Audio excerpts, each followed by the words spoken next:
So మీ life లో ఏమన్నా ఉందా లవ్ స్టోరీ? నా లైఫ్ లో లవ్ స్టోరీ లవ్ స్టోరీ అంటూ ఏం లేదండి. మీరు మహా ముదురు ఉండే బట్ ప్రెసెంట్ అయితే హోల్డ్ లో ఉన్నా అంతే. అంటే ఉందా అది లేదా హోల్డ్ అంతే. బ్రేకప్ అది అటు ఇటు ఎటు కాకుండా ఉంది అంతే. ఓకే, ఫోక్ సైడ్ నుంచేనా అవుట్ సైడ్ నుంచా? ఫోక్ సైడ్ నుంచేనా అవుట్ సైడ్ నుంచా? అంటే మొత్తానికి ఓపెన్ చేయాలంటే లేదు, జస్ట్ మీరు కొంచెం చెప్పాలి కదా మాకు. కొంచెం చెప్పేశానండి, అయిపోయింది. చెప్పండి, ఫోక్ లోనేనా బయటనా? అదొక హింట్. ఇంత పర్సనల్ గా మెయింటైన్ చేస్తారు ఏంటండి బాబు? చెయ్యాలి. మీ సీక్రెట్స్ అన్ని చాలా పద్ధతిగా దాస్తుంటారు మీరు. అంతే ఒక మైండ్ లో ఉండిపోతారు, అసలు ఏమీ అర్థం కాదు అసలు ఒక్కొక్కసారి. బట్ ఓకే, సో మీ ఫ్యామిలీలో ఎవరి సపోర్ట్ ఎక్కువగా ఉంటుంది? అందరి ఆల్మోస్ట్ అందరు సపోర్ట్ చేస్తారు. మీ అమ్మగారు కూడా భలే సపోర్ట్ చేస్తారు కదా. నాకు చాలా నచ్చింది, ఒక వీడియో చూసాను, భలే ముద్దు అనిపించింది, మెటీరియల్ వేయలేదనంతా. సో మీ అమ్మగారు ఏం చెప్తుంటారు మీకు ఎప్పుడు కూడా? ఏమిలే, పైసలు ఊకే ఖర్చు చేయకరా అని చెప్తారు. ఓకే, ఖర్చు చేస్తారా మరి బాగా వచ్చిన పైసలన్నీ? అంతే. మీరు ఏ సాంగ్స్ కన్నా ప్రొడ్యూస్ చేస్తారా అన్ని అవుట్ సైడ్ అయినా?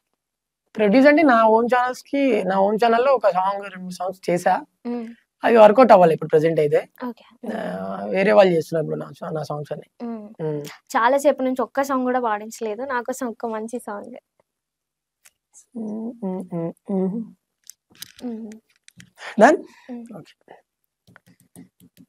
మంచి సాంగ్. మీ ఫేవరెట్? నా ఫేవరెట్ అన్ని సాంగ్స్ అంటే అన్ని ఫేవరెట్. నేను పాడా కాబట్టి నాకు ఆల్మోస్ట్ ఫేవరెట్ ఉంటాయి. యాడికెళ్ళి వచ్చినవే నా గుండెల్లో గువ్వల్లే వాలినవే, ఓ రసుపే ఇసిరినవే నీ మాటలతో మాయల్ని చేసినవే, నా కన్నుల్లో మెరుపల్లే మెరిసినవే, నా కలలల్లో రంగుల్ని ఎద్దినవే, నీ కాలికి మూవల్లే కట్టినవే, నీ వెనకాల నీడల్లే తిప్పినవే, సిన్ని గుండెకు చుట్టుకున్నావే, సిన్ని ఊపిరిని నింపిపోవే, సిన్ని నిద్దుర దోచుకున్నావే, సిన్ని నవ్వైన చల్లిపోవేమే, యాడికెళ్ళి వచ్చినవే నా గుండెల్లో గువ్వల్లే వాలినవే. ఓకే, బేసిక్ గా మీరు అంటే జనరల్ గా మాట్లాడుతున్నప్పుడు husky voice, separate different, but song పాడుతుంటే అలా వెళ్ళిపోతుంటది, ప్రతి లైన్ లో ఒక మీనింగ్ వచ్చేస్తుంటది, అలా టెంపోకి తీసుకెళ్తుంటారు. దీనికి ఏమన్నా మీకు ఓవర్ ప్రాక్టీస్ ఉందా, బై బర్త్ వచ్చేసిందా వోకల్ అనేది? అది ప్రాక్టీస్ లేదండి, నార్మల్ గా బై బర్తే. బట్ నేను సాంగ్స్ పాడుతూ అలా మోడల్ అలా అయిపోతుంది అంతే. ఇప్పుడు సాంగ్స్ పాడాలి, డాన్స్ చేయాలి, కంప్లీట్ గా సరౌండింగ్ మీ హ్యాండింగ్ లో ఉంటుంది. అట్లా ఇప్పటి వరకు చేసిన సాంగ్స్ లో బాగా ఇబ్బంది పడ్డది ఏదైనా ఉందా? అబ్బా ఎంత కష్టం ఉందో, లేదంటే ఎందుకు చేస్తున్నా అని ఫీల్ అయినా ఏమైనా అట్లా? అంటే ఒక్కసారి మనం ఇష్టంగా వెళ్ళినాం కాబట్టి కష్టమైనా చేయాల్సిందే. అంటే ఇష్టం ఉన్నా ఏదైనా ఒక రోజు మనకి టఫెస్ట్ అనిపిస్తుంటది, అట్లాంటిది ఏమైనా ఉందా? టఫ్ అని అంటే ఆల్మోస్ట్ అన్ని సాంగ్స్ టఫ్ గానే ఉంటది. కాకపోతే దాన్ని ఒకసారి నేను డాన్స్ చేస్తున్నప్పుడు నాకు కొంచెం ఏదైనా ఇబ్బంది అయింది అనుకోండి, అంటే లైక్ ఇప్పుడు ఏదైనా సాంగ్ చేస్తున్నప్పుడు మూమెంట్ రావట్లేదు, బాగా సతాయిస్తుంది, ఆ మూమెంట్ కొంచెం టఫ్ అనిపిస్తే అప్పుడు బాగా కొంచెం మైండ్ లో రన్ అయితే ఉంటది, ఏంది అంటే నేను ఇబ్బంది పడడం కంటే అవతల వాళ్ళని ఇబ్బంది పెడుతున్నా కదా అనే ఫీలింగ్ లో ఉంటా. మీరు ఇప్పటి వరకు చాలా మంది పార్ట్నర్స్ తో చేశారు కదా, మీ ఫేవరెట్ పార్ట్నర్ ఎవరు సాంగ్స్ లో, అంటే డాన్స్ లో? అంటే ఫీమేల్ ఫీమేల్ ఫేవరెట్ అని ఏముండదండి. ఇప్పుడు ఎలా ఉంటది, ఇప్పుడు ఒకటి సామెత ఉంటది, ఆడవాళ్ళ జుట్టు ఒక దగ్గర కలవదు అంటారు కదా, అట్లా అయిపోతుంది ఇప్పుడు నేను చెప్తే. ఇప్పుడు అయ్యో అందరు ఫీల్ అవుతారేమో, ఇప్పుడు మళ్ళీ పెద్ద ఇది అయిపోతుంది రచ్చ. ఓకే, ఆల్మోస్ట్ అందరినీ నేను సపోర్ట్ చేస్తాను, అందరు ఫేవరెట్. ఒకవేళ మీకు నచ్చాలంటే ఓన్లీ పర్సనాలిటీ చూస్తారా, లేదంటే హార్డ్ వర్క్ చూస్తారా, లేదంటే అవుట్ ఆఫ్ హార్ట్ చూస్తారా? మీకు నచ్చాలంటే మీరు ఏం చూసి అరే వీళ్ళు మంచోళ్ళు, వీళ్ళతో ఫ్రెండ్షిప్ చేయొచ్చు కానీ, వీళ్ళతో బాండ్ పెంచుకోవచ్చు అని కానీ, మీరు ఏ క్వాలిటీస్ చూస్తారా ఆపోజిట్ పర్సన్ లో, ఫీమేల్ ఆర్ మేల్ లో? పేషెన్స్ ఒకటే, పేషెన్స్ ఉంటే అన్ని ఉంటాయి. టాలెంట్ లేకపోయినా పేషెన్స్ ఉంటే ఆల్మోస్ట్ టాలెంట్ ఉన్నట్టే. ఇంకొకటి, టాలెంట్ ఎంత ఉన్నా పేషెన్స్ లేకపోతే వేస్ట్. ఈ ఫీల్డ్ లో ఏ ఫీల్డ్ అయినా సరే పేషెన్స్ అంటేనే సారీ పేషెన్స్ ఉంటేనే వాళ్ళు పైకి వెళ్తారు. ఆటోమేటిక్ వాళ్ళు వద్దన్న ఒక రేంజ్ లో ఉంటారు. దేనికైనా ఓపిక చాలా ఇంపార్టెంట్. ఓపిక ఉన్న వాళ్ళందరూ మీకు నచ్చుతారు అనమాట. సైలెంట్ ఇట్లా ఉండే వాళ్ళందరూ. సైలెంట్ అంటే ఇప్పుడు ఎలా చెప్పాలి, నేను మాట్లాడతా, నేను అట్లా నేను లేదు మాటలలో కాదండి. ఇప్పుడు నాకు ఎందుకు ఇంతవరకు చాయిస్ రావట్లేదు, నేను ఎందుకు చేయలేకపోతున్నా అంటే కొంచెం తొందరపాటు ఎక్కువ ఉంటుంది, ఆత్రం ఎక్కువ ఉంటుంది అంటారు కదా. నేను పెద్ద గొప్ప అని అనట్లేదు.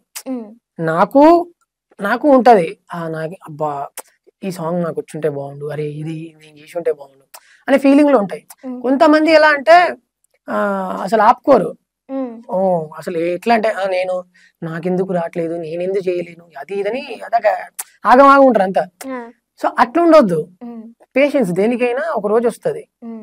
సో అలాగే పేషెన్స్ గా వెయిట్ చేయాలంటారు. అలాంటి మనుషులు అంటే నాకు చాలా ఇష్టం, ఏ వర్క్ లో అయినా సరే, ఏదైనా సరే.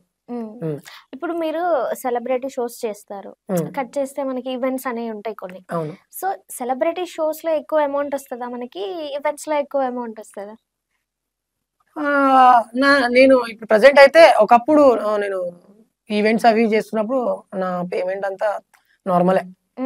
ఇప్పుడు ఈ టీవీ షోస్ చేస్తున్నప్పటి నుంచి కొంచెం అమౌంట్ తీసుకుంటున్నా. తర్వాత బయట నా యూట్యూబ్ షూట్స్ పేమెంట్ కూడా పర్లేదు, నా రెమ్యునరేషన్ అదంతా పర్లేదు. ఓకే, షోస్ లో కంటే బయట ఎక్కువ వస్తుంది అంటారా, లేదంటే షోస్ లో ఎక్కువ వస్తుంది?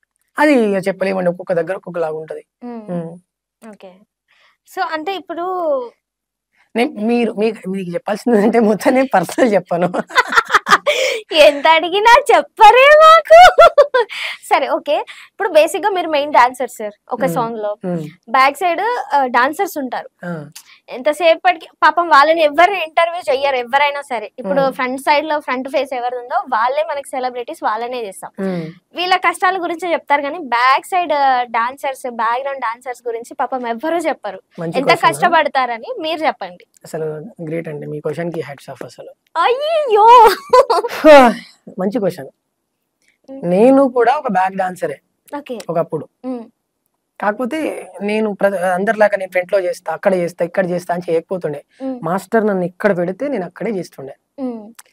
ఎందుకంటే నా ప్లేస్ ఏదో ఒక రోజు చేంజ్ అవుతుంది ఖచ్చితంగానే. ఆ రోజు చేంజ్ అయ్యింది, నేను ఫ్రంట్ లీడ్ చేస్తున్నా, ఒక ఆర్టిస్ట్ గా చేస్తున్నా. సో ప్రతి ఒక్క డాన్సర్ కష్టపడాలి, తప్పదు. మంచి హార్డ్ వర్క్ చేయాలి, కష్టపడాలి. కష్టపడితే ఖచ్చితంగా వాళ్ళకి ఒక ప్లేస్ వస్తుంది, ఖచ్చితంగా ప్లేస్మెంట్ వస్తుంది పక్కా. అంటే మేము విన్నది అదే పేషెన్స్. బ్యాక్గ్రౌండ్ డాన్సర్స్ కి అసలు పేమెంట్ ఉండదు, చాలా హార్డ్ వర్క్ చేస్తారు. ఫుడ్ తినాలంటే కూడా చాలా టఫ్ అయిపోతుంది మాకు. అంటే ఇప్పుడు చాలా మంది మనం డీలోనే చూసుకుంటే కొరియోగ్రాఫర్ చెప్తారు, అరే మా పిల్లలు ఫుడ్ కూడా సరిగా తీసుకోలేనంత ఫైనాన్షియల్ ట్రబుల్లో ఉన్నాము, లేదంటే చాలా హార్డ్ వర్క్ చేస్తుంటారు, వాళ్ళకి పేమెంట్ ఇవ్వరు, ఇట్లా చాలా వింటుంటాం. సో అట్లాంటి ఎలా ఫేస్ చేస్తుంటారు? ఒకటండి, ఒక్కసారి మనం వర్క్ నేర్చుకున్నాక మనకు వర్క్ వచ్చిందంటే మన టాలెంట్ ని మనం ప్రూవ్ చేసుకోవాలి. ఫస్ట్ ఆఫ్ ఆల్ ప్రూవ్ చేసుకోవాలి. ఎలా? ఇప్పుడు లైక్ సోషల్ మీడియా ఉంది, సోషల్ మీడియా కావచ్చు, ఏదైనా సరే వాళ్ళ టాలెంట్ ని వాళ్ళు పబ్లిక్ కి తెలిసేటట్టు చేసుకోవాలి. సెల్ఫ్ ప్రమోట్ అనేది చాలా ఇంపార్టెంట్. అది చేసుకున్న తర్వాత ఎవ్వరు కూడా వాళ్ళని ఆపలేరు. ఫస్ట్ ఆఫ్ ఆల్ వాళ్ళు వన్స్ ఒక్కసారి అందరికి ఐడెంటిటీ అయిన తర్వాత వాళ్ళని ఎవరు ఆపరు. వాళ్ళు రేపు వాళ్ళే అసిస్టెంట్ కొరియోగ్రాఫర్స్ కావచ్చు, కొరియోగ్రాఫర్లు కావచ్చు, వాళ్ళు ఒక ఆర్టిస్ట్ కూడా కావచ్చు.